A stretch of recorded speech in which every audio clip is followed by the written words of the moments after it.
Warren Buffett has sold a portion of his Activision shares, and I actually think that this Activision deal or the acquisition from Microsoft is in jeopardy now, as I believe that Microsoft executives have made some serious missteps. And so that's what I'm going to cover in this video. So guys, smash that like button and let me run that intro. What's up, guys, and let's get right into it. So first, I actually was very interested to note that Warren Buffett actually slashed part of his Activision shares, and you can see that here. This is the activity from Warren Buffett's Berkshire Hathaway's Q3 of 2022, and notice that they actually reduced their Activision holdings by 12%. Now, this might actually be a tax loss sale. I'm not sure, but I have suspicions that it could be, because if you take a look at the reported price, it is now 28% lower than the original transaction price. And so that might mean that this was a tax loss sale. I'm not sure. And so you guys let me know what you think. They might have just decided to reduce exposure. But nevertheless, Berkshire Hathaway have reduced their stake in Activision. Now, for those of you guys who may not remember, Microsoft actually agreed to acquire Activision in January of 2022, or this year, at a price of $95 per share, all in cash. Now, when I originally reviewed this transaction, I showed you guys how Microsoft could actually buy Activision 2 or 3 times over. That's how much cash Microsoft has on their balance sheet. So there's no financing risk for this transaction. However, there is a big regulatory risk. And what do I mean by that? Well, you can see that the market actually doesn't believe, or the market believes that there's a huge risk in this deal getting done, because they see a huge regulatory burden that Microsoft may not necessarily be able to overcome. And so $73.50 a share reflects a 30% discount to the transaction price of $95 per share.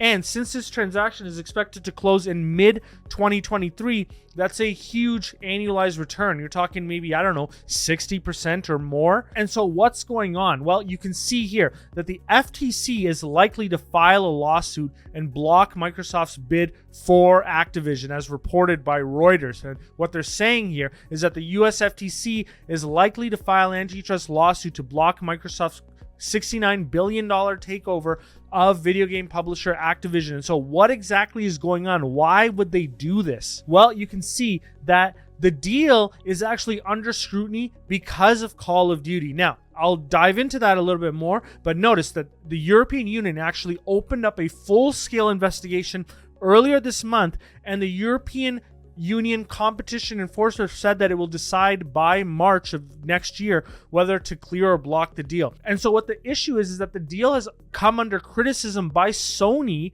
the maker of the PlayStation console, so of course the rival for the Xbox console, citing that Microsoft's controls of games like Call of Duty could jeopardize the industry. Now, in retaliation to PlayStation or Sony's concerns, Microsoft actually offered Sony a 10-year deal to keep Call of Duty on PlayStation. Now, here's where I draw the line initially, and here's where I think Microsoft is in the wrong. Because when they initially announced the transaction, they did not say that they were only going to give PlayStation or Sony access to the Call of Duty franchise for a certain amount of time. They said, at least the way that I interpreted, and I might have been wrong here, but the way I interpreted is that they said that they would not have any intentions of taking Call of Duty away from PlayStation. And so originally when I talked about this, I said that it wouldn't make sense for Call of Duty's franchise, Activision as a whole, to not make its games available on as wide amount of platforms as possible. So make it available on the Sony platforms, make it available on the Microsoft platforms, and make it available on computer, PC, and any sort of handheld device. And if you can make it available on cell phones as well, make it available on cell phones. Make as much money from this title as you possibly can. And so it didn't make sense to me that they would hold it back and just keep it on Microsoft. But that is what a 10-year deal sounds like. And if you think about it, every console life is approximately 7 years. And so are you saying that Call of Duty will potentially not be available on PlayStation 7? So, we're about 2 years into PlayStation 5. And so, 5 years more on PlayStation 5, and then 5 years on PlayStation 6. And then on PlayStation 7, it's gone. Doesn't make sense to me, and it tells me that the regulators are going to look into this more. And so, of course, Microsoft is backtracking on that claim, and you can see that here. So in September, Xbox's boss Phil Spencer said Microsoft had committed to making Call of Duty available on PlayStation for several more years after Sony's current deal with Activision expires. Now here's the problem. Although I do have limited information here, it does not make sense that Call of Duty games would ever only be released on Xbox consoles, as I previously said, but that's what Microsoft looks to be doing. And so here's where I think PlayStation is right. PlayStation's boss, Jim Ryan, spoke publicly, and he said that he wants perpetuity access to the games, and he called Microsoft's proposal for keeping the series on PlayStation consoles inadequate on many levels. This is what I believe, and it hasn't been reported, so this is just my speculation, but this is what I believe caused the UK and European regulators to expand their initial inquiries. And so now Microsoft, in my opinion, has looked to have backpedaled on this, and they're saying that they're willing to make concessions on the future of Call of Duty series. But I think too little too late, they might run into a real problem here. And so here's where I believe that the Microsoft execs have ruined the deal. And so, or at least I believe that they may have ruined the deal, because now they're backpedaling and they're saying that the idea that we would write a contract that says the word forever in it, I think is a little bit silly. But to make a longer term commitment that Sony would be comfortable with, regulators would be comfortable with, I have no issues with that at all. Well, I think too little too late. You're going to have to write in the word perpetuity, or these regulators are not going to okay this deal. That's my opinion. Let me know what you guys think in the comments. Now, of course, if you guys don't have an opinion, drop a meow in that chat anyways, just to help with that algorithm. Now, when it comes to PlayStation, it's not like PlayStation doesn't play the console exclusive game either. So they don't really have a leg to stand on. My two favorite games, Last of Us 1 and Horizon Forbidden West, are PlayStation exclusives. The only game that I played recently that's not a PlayStation exclusive is Cyberpunk 2077. But other than that, this is the reason why I purchased a PlayStation 5 as opposed to an Xbox. But I just don't think PlayStation can make this argument in full seriousness without speaking to the fact that they're also playing the exclusive IP game as well. Now, the UK's Competition and Market Authority or regulator says that it considers that Call of Duty is sufficiently important that losing access to it or losing access on competitive terms could significantly impact Sony's revenues and user base. And Microsoft shot back and said that it has now accused Sony of misleading the regulator and telling the New York Times that the company overstated the importance of Call of Duty to its viability. And I do believe that Microsoft is right here.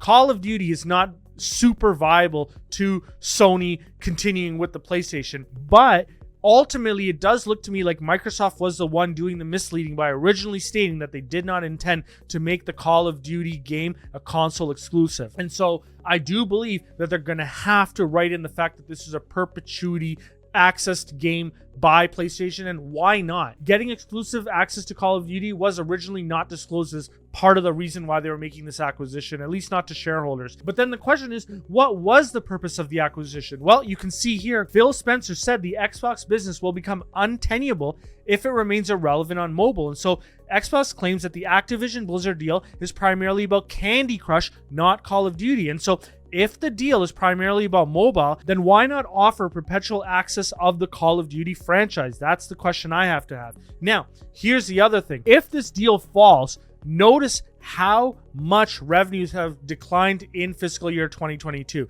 They are down almost $1 billion. And the biggest decline has been in Activision, which is down $898 million. And so now we're running into a real issue where does this share price go if this deal is ended? Well, I've actually prepared a valuation, which the Patreons do have access to at the lower tier of the Patreon. And so if you want access to the Activision model, you can get access to it at that lower tier. And I think the shares potentially drop to under $60 per share if the transaction does not go through. And so I would argue that my valuation is very conservative, but I think the shareholders would be upset if this deal doesn't go through. And so there is a lot to lose on the line if you bought these shares in that mid $70 per share area. Now, ultimately, do I think the deal gets done? I do. I think Microsoft completely backs away. Otherwise, somebody's losing their job. They need to make Call of Duty a perpetually accessible franchise by PlayStation. Now, here's the thing.